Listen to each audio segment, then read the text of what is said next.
Welcome to our Texas House of Representatives District 79 Candidate Forum. I'm Molly Smith, a reporter with El Paso Matters. We're proud to partner with PBS El Paso to bring this forum with the Democratic primary candidates for District 79 in the Texas House of Representatives.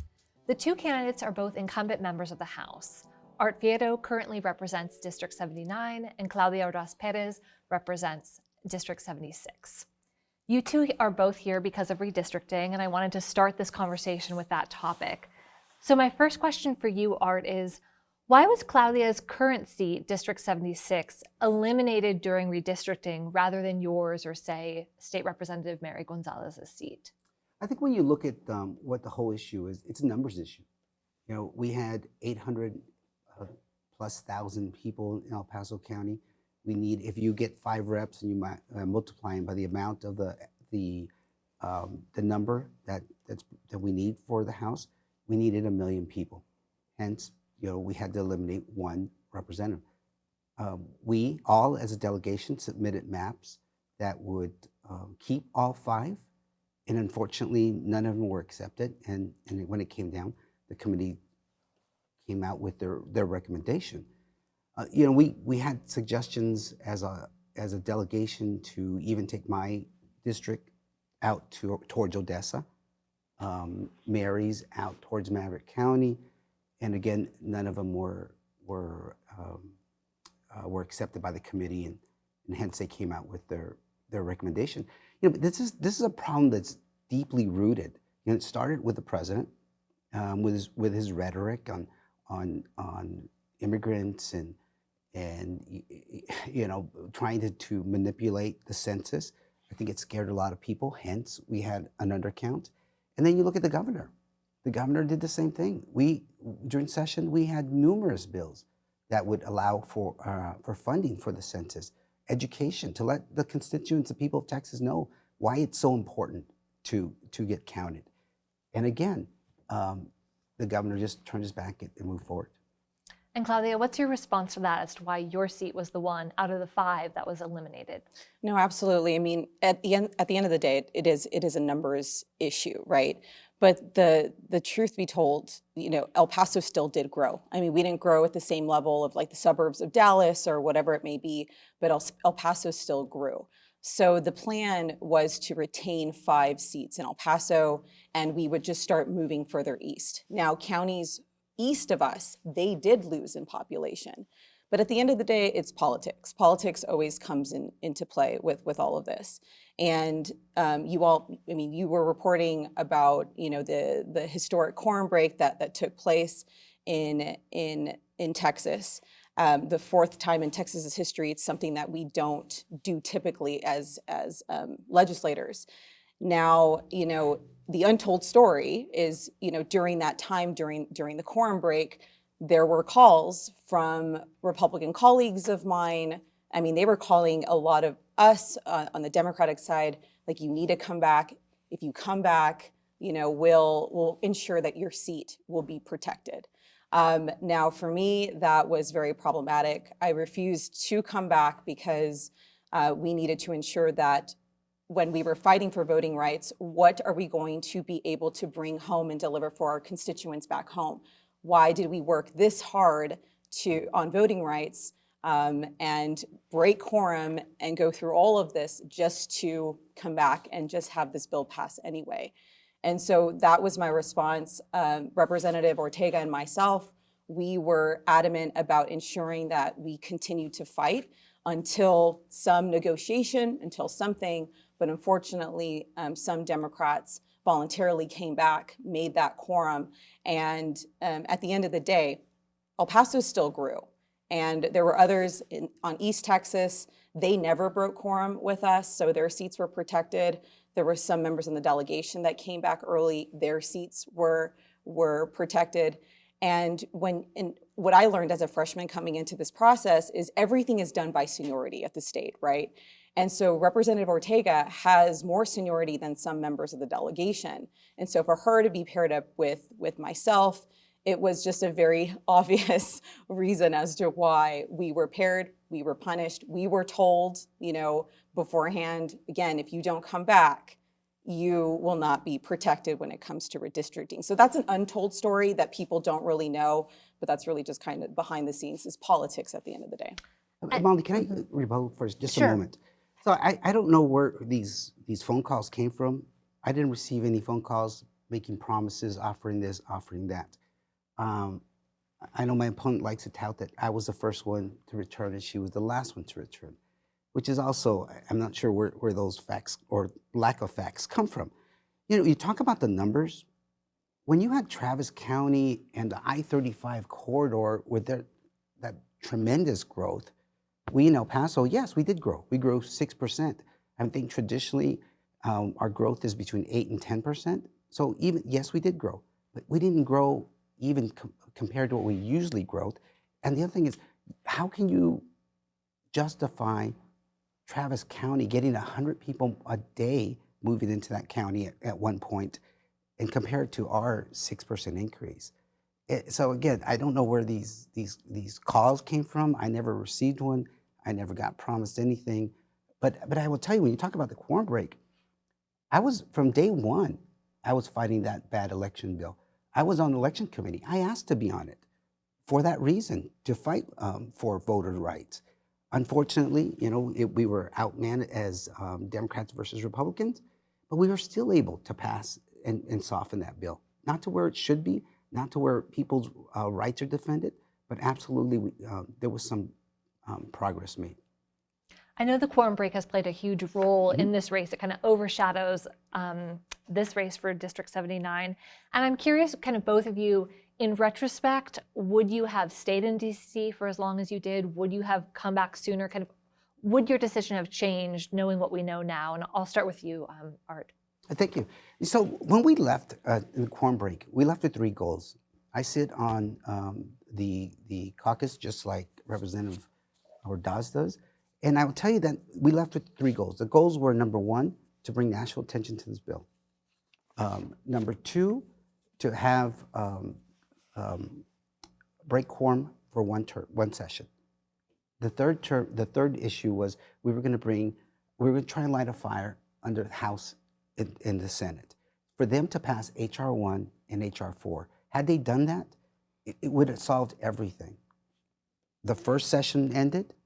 You know, days after that, it was I felt that I needed to come back to our community to fight for the for testing for the COVID, for PPE for the COVID. We were having another upsurge. Redistricting was going to come up. You know, and as a result of coming back and working, there were some bad bills that the governor had put on that were either killed or had no time to get addressed. And the second thing was, you know, we got carved out of District 79, the airport and Fort Bliss. It was going to be represented by somebody 550 miles away. District 79 is where those two entities in El Paso is for them being represented by El Paso. So absolutely, I came back to work and no, I committed to go for one term. I committed to those 3 goals. They were done.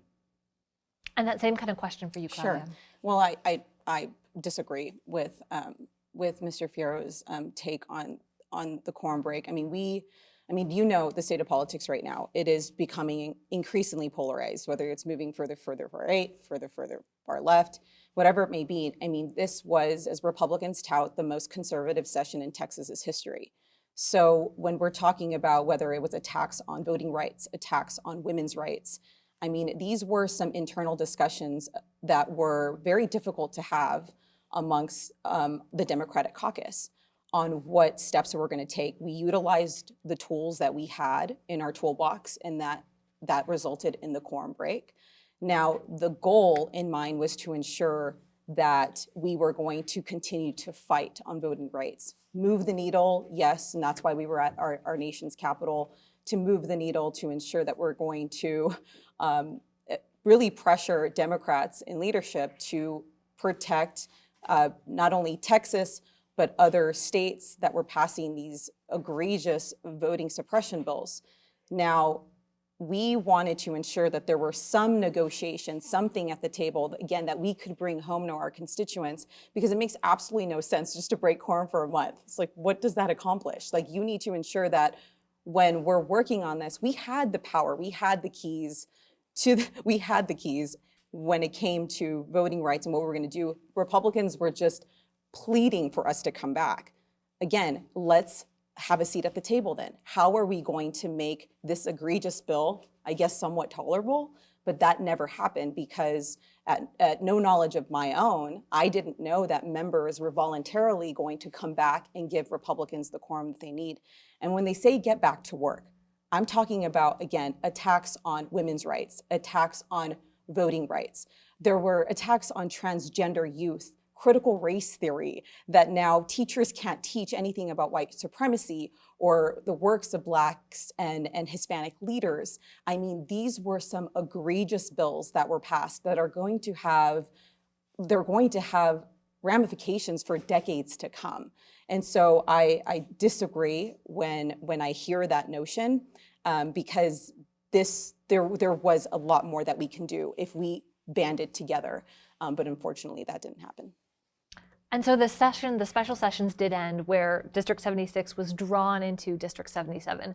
What made you decide to move to District 79 to run against Art as opposed to challenging incumbent Lena Ortega? Absolutely. So look, I mean, it was a very difficult decision. El Paso, unfortunately, was impacted the worst by any community across the state of Texas. And so District 76 was split in half. Half of it went to 79, half of it went to 77. And when you look at, again, the state of politics and where we are, I mean, we have currently five representatives. And for me, I mean, one, it's a women's issue. I mean, women make up over 50% of the voting population in the state of Texas. When you look at the number of women that are actually represented in the Texas House of Representatives, it's 38 out of 150. And that's not even a third that are made up of women, let alone minority women. And so unfortunately, again, we got punished, Representative Ortega and myself, because we did not waver on voting rights. And so I refused to play that game. They wanted just to punish us together, but I refused to do that. And then when it comes to, looking at who's going to fight, who's going to work, I mean, right now I have 15 members of Texas House Democrats that have endorsed me. They know my work ethic, they know I can work, because it's a very difficult environment. I mean, we see what happens, we turn on the TV, we see what's going on in Congress, and it's just how polarized it is.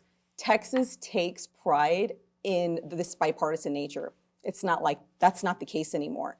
So it's a very complex system to maneuver through, but still, even at the end of the day, I was still able to get $386 million for small business COVID relief, parental leave benefits for state employees. I worked on helping veterans with disabilities, trauma-informed practices in our schools.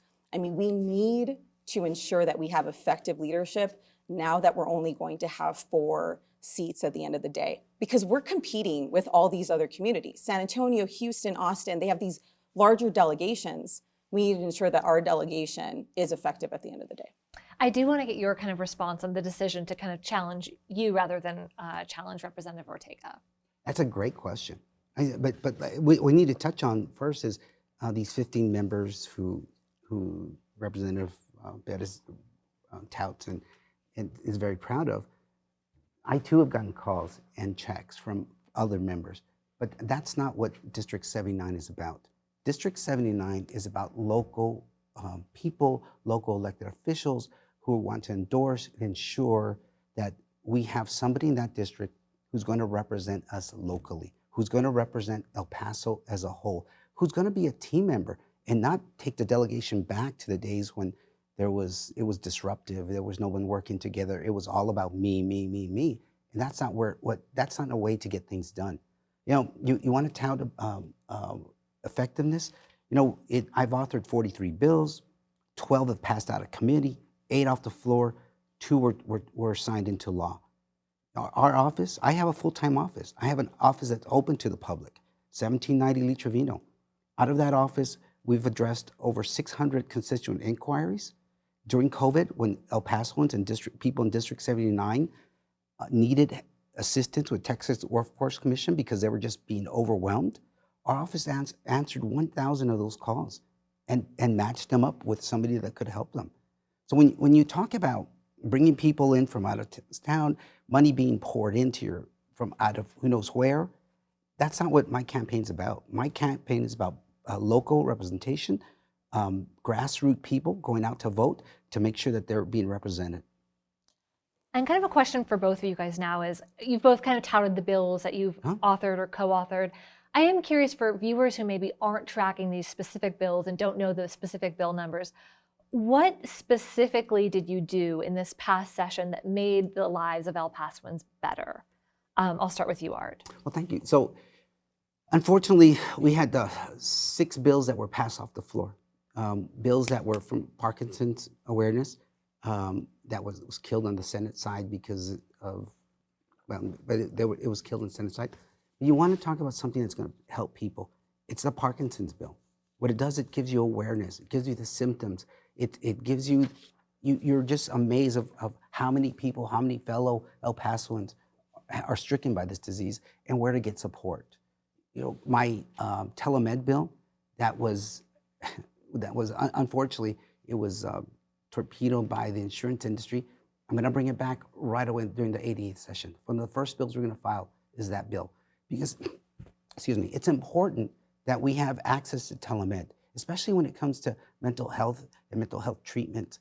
We're so understaffed with therapists right now. We're so across the state. And we need, coming out of COVID, how many adults need this service now even more than ever? How many children do?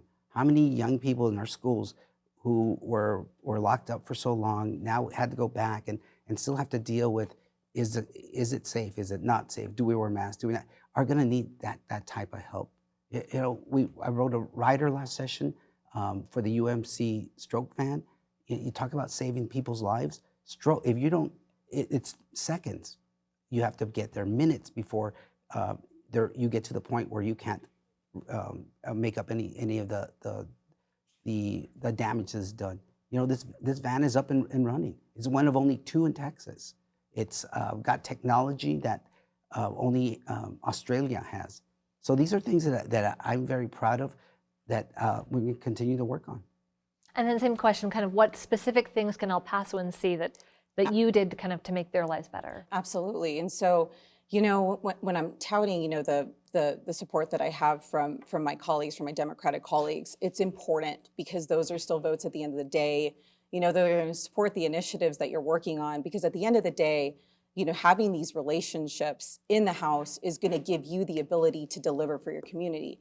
And so when you look at our records, and I want to say I have authored and passed more legislation in my first term than my opponent's entire tenure in office at the legislature. And these abilities to do that is imperative. Again, now with redistricting that's happening, we need effective leadership at the end of the day. We need people who are going to fight for our values, but also can deliver for our community. Now, last year, when I was putting together my legislative agenda, figuring out what we're going to do, I mean, we were in the middle of COVID. We're still reeling through that, right? And so, I mean, you know this, when you're just driving down the streets, you see a lot of businesses that have shut their doors down permanently.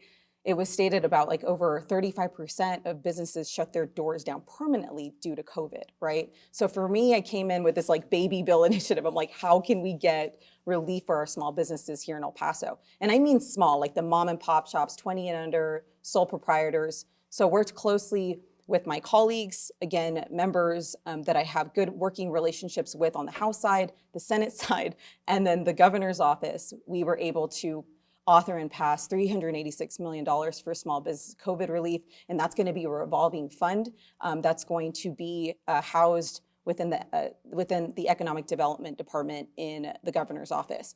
I was also joint author for the non-tethering bill. My whole thing also is animal welfare reform. That was my work done at the city when I passed a policy to make El Paso a no-kill city by 2020, just to ensure that these poor dogs aren't on these heavy chains. The governor vetoed that bill, And then the power of Twitter created this thing called Abbott Hates Dogs. That bill ended up coming back. We ended up passing it, and now it's signed into law. Worked with teachers unions and so on and so forth to ensure that we were going to get trauma-informed practices for our schools. That was authored and passed. Working with our veterans group here in El Paso who have disabilities, ensuring that what they use on our roadways for adaptive cycling is now legal and street legal. So we were able to get that done as well. It's a very difficult environment, Molly, like I'm saying, to ensure that you can pass these bills. And it's, again, getting progressively more polarized. So having the ability to work with all these characters from the House to the Senate to the governor's office is important, because at the end of the day, it's what you're going to be able to deliver for the El Paso community. And then I do kind of want to direct your attention to looking forward. If reelected, Democrats are expected to be in the minority in the Texas House again in 2023. Knowing that, what would be your legislative priority, and how would you accomplish that given the partisan divide? And I'll start with you, Claudia. Sure. So as I had mentioned, small businesses were my thing, how we're going to get relief for small businesses in El Paso and across the state of Texas. Now, my whole focus is really going to be expanding economic opportunities in our region, because we're still in the middle of the pandemic. We're still reeling through that. So I'm a member of the Economic Development and International Relations Committee. And so what I really want to focus on is ensuring that we're going to bring a lot of these companies, because before the pandemic, many companies moved to China, Asia, because, whether it's labor costs, whatever it may be. Now, everyone's dealing with with just shortages across the board, even from our campaign, just trying to find paper to send out pieces to voters. We're dealing with supply chains. It's across the board. It's still happening. So a lot of these companies are now rethinking, we're so far away, how can we get back to the States? We have a prime opportunity here on the border in El Paso, border communities across Texas, to lure these companies to now, what's quote unquote home source here, bring real jobs here, to ensure that we're going to create more job opportunities, help with these supply chain issues. And so I'm working currently with John Barella at Borderplex. I invited him to come testify before our committee and to kind of pitch this idea. And so the members of our committee, they're going to make a trip to El Paso, do kind of a tour to talk more about how we can work towards this initiative to ensure that we're going to bring more economic opportunities for the El Paso region. And then that same question for you. Yeah, thank you, Molly. We have to expand access to health care. We have so many Texans, both Republicans and Democrats, who are underinsured, who are we're in this great state, economic state of Texas. We shouldn't be having uninsured people or underinsured. I'm going to continue to fight for telemed. I think that is a way for us to address not only people in El Paso who are underserved because of the lack of numbers to service, but also in rural Texas. I'll continue to fight for file bills to improve those services. An area that I've focused on since the first session is K through 12 and higher ed. We've got to get to the point where we don't pay teachers, give them slight raises, but we pay them premium. We pay teachers what they deserve. We also allow teachers to teach. We don't tie their hands and tell them, you focus on the test, and that's what you're going to focus on. The result of that is, look at the students at Paso Community College and UTEP. They were going in with huge students that had to take remedial reading and remedial math. Since then, there's been a consortium that's been put together, and those numbers are improving, but they're still horrible. We shouldn't be doing that. An area that's just overlooked and overseen is counseling in schools. We have got to get the ratio from what it is today to a manageable number like some of the other states. That would help. That would not only help the teachers, it not only help the students, but it'll help the parents and prepare the students for whether they're going to go on to higher ed or the workforce. And where we've really done a disservice, in which I've already submitted a interim plan to the insurance committee, and they're looking at, and they've actually agreed to look into it, is retired teachers. And it's been 20 years since the retired teachers have gotten any type of COLA. You know, that's a disservice. We all have stories about teachers and how our success goes back to what, you know, them telling us something, sharing something with us. And in the old days when I was in school, they could bop you in the back of the head to get you on the right track. Those are the people that we need to take care of. That's what I intend to do the second I get back in for the ADA session. Well, thank you both. And that concludes our session. Early voting is Monday, February 14th through Friday, February 25th, and Election Day is Tuesday, March 1st.